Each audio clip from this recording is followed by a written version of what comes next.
Hello everybody, welcome back to Let's Play Dragon Age Origins. Last time we left off, bit of get to know you time in camp. Horsted chatting up Morrigan, having a bit of a bickering with Sten, and oh god, Poochie biting Alice's hand off. Let's continue. Just getting to know my fellow compadres. It seems reasonable to me. What do you need? I'd like to ask you something. Ask away. You said this Al Eamon chap raised you. Oh, did I say that? I meant that dogs raised me. Giant slobbering dogs from the Anderfells. A whole pack of them, in fact. Ah, right. That would explain the smell, then. Well, it wasn't until I was 8 that I discovered you didn't have to lick yourself clean. Old habits die hard, you know. Okay, that will explain the breath as well, then. And my table manners, too. Though, come to think of it, they weren't all that different from the other Templars. Or did I dream all of that? Funny the dreams you'll have when you sleep on a cold, hard ground, isn't it? Okay. Is this going somewhere? You have no sense of humor, you know that. Fine, fine. Have it your way. Let's see, how do I explain this? I'm a bastard. And before you make any smart comments, I mean the fatherless kind. My mother was a serving girl in Redcliffe Castle who died when I was very young. Al Eamon wasn't my father, but he took me in anyhow and put a roof over my head. He was good to me, and he didn't have to be. I respect the man, and I don't blame him anymore for sending me off to the Chantry once I was old enough. Ah, so do you know who your father is? I know who I was told was my father. He died even before my mother did, anyhow. It isn't important. How unfortunate. Al Eamon eventually married a young woman from Orlais, which caused all sorts of problems between him and the king because it was so soon after the war. But he loved her. Anyhow, then you, Arlessa, resented the rumors which pegged me as his bastard. They weren't true, but of course they existed. The Arl didn't care, but she did. Ah, so let me So guess. off I was packed to the nearest monastery at age 10. Just as well. The Arlessa made sure the castle wasn't a home to me by that point. She despised me.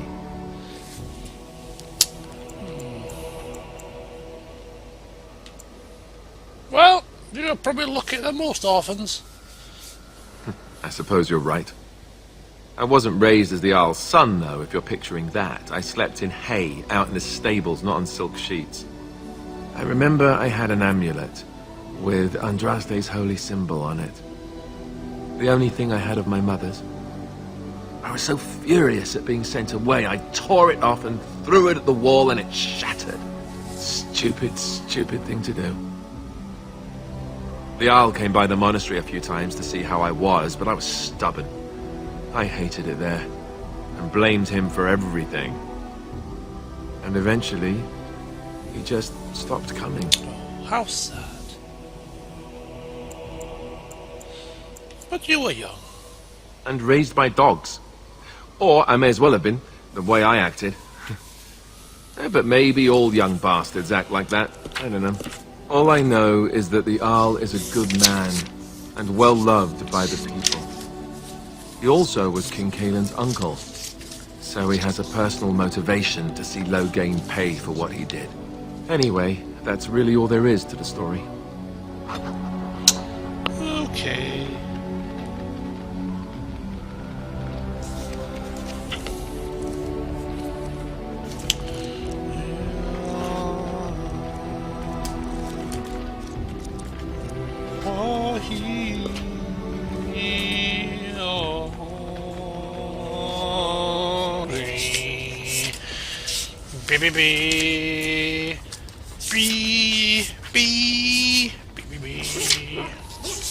Do excuse me, I am just looking for my guide for something. Okay, excellent, I'm there now. Okay, so we get a bit of Alice's background, and once again we go full circle and chat with Morrigan. Because there's probably some more things that we need to discuss. What do you wish of me? I would like to ask you something else. If you must. Yes, I must. How did you become a shape changer? I was not born such. 'Tis a skill of Flemeth's. taught over many years in the wilds. The chastened have tales of we witches, saying that we assume the forms of creatures to watch them from hiding. When a child is alone and separate from his tribe, that is when we strike, dragging the young boy kicking and screaming to our lair to be devoured. A most amusing legend. Yes. But that does sound like something you do. Oh? I truly doubt that children would be worth the effort. They are filthy, smelly things full of tears and snot and trouble. That said, I cannot speak for the tastes of my mother. She has, after all, lived a very lengthy time in the wilds and done many things I know nothing of. Why do you ask? Is there something specific you wish to know? Let me see. I've just never heard of anything like that before. No? 'Tis not unheard of in the remote corners of the world.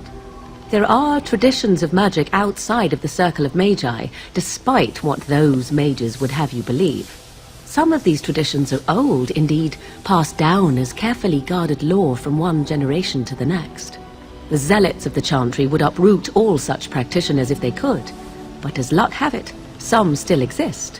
My mother is such a one. Yes. Oh, that's good, but such traditions need to be preserved. I am surprised you think so. Still, 'tis a pleasant thing to hear.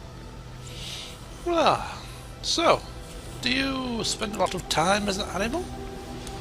There were nights when the wilds called to me, 'tis true. You look upon the world around you and you think you know it well. I have smelled it as a wolf, listened as a cat, prowled shadows that you never dreamed existed. But my life is as a human. I am under no illusions to the contrary. And what do other animals think when you've changed? They do not shy away from me. To their senses, I believe I seem like any other of their species. As to what they think, I truly cannot say. Just as I am still human, no matter my form, they are still animals. Thus they cannot speak, even were I to ask. Okay. Can you change into other human forms? The form of an animal is different from my own. One may study the creature, learn to move as it does, think as it does. In time, this allows one to become as it is. I gain nothing by studying another human. I already am the same as they are. I learn nothing. So the answer is no, my human form is the only one I possess. Okay. Well, that'll do me for now. Indeed. Have you an opinion on my abilities, then? Am I an unnatural abomination to be put to the torch? Oh, far from an abomination, dear. Maybe tied to a flagpole and tickled. I wouldn't advise it. But enough of such talk. Let us proceed, lest the dust gather on us. Okay. I think we're getting on like a house on fire. Quick chat with Sten, one more with Liliana, one more with Alistair, and then we shall crack on. We can't stay here all day and chit-chat. Yes. Okay. I want to discuss something you mentioned earlier. It's just been playing on my mind. Speak, then. I'm only joking. Then I suggest we move on. Okay, fine. As you wish. So there's nothing much to talk about with him. Liliana, any more of your marvelous stories? Yes. Well, here I am. What would someone like you be doing in the Chantry in the first place? What is meant by someone like me? Well, you know, you just don't seem the Chantry type. Did you think I was always a cloistered sister? The Chantry provides succor and safe harbor to all who seek it. I chose to stay and become affirmed. Affirmed? I'm not quite au fait with these ways. What do you mean? We affirm our belief in the Maker, and Andraste and the Chant, but other than that, there are no vows taken.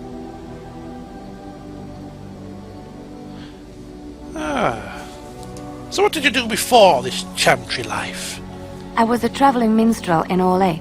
Tales and songs were my life. I performed, and they rewarded me with applause and coin. And my skill in battle?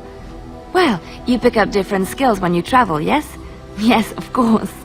Let's move on. Oh, okay.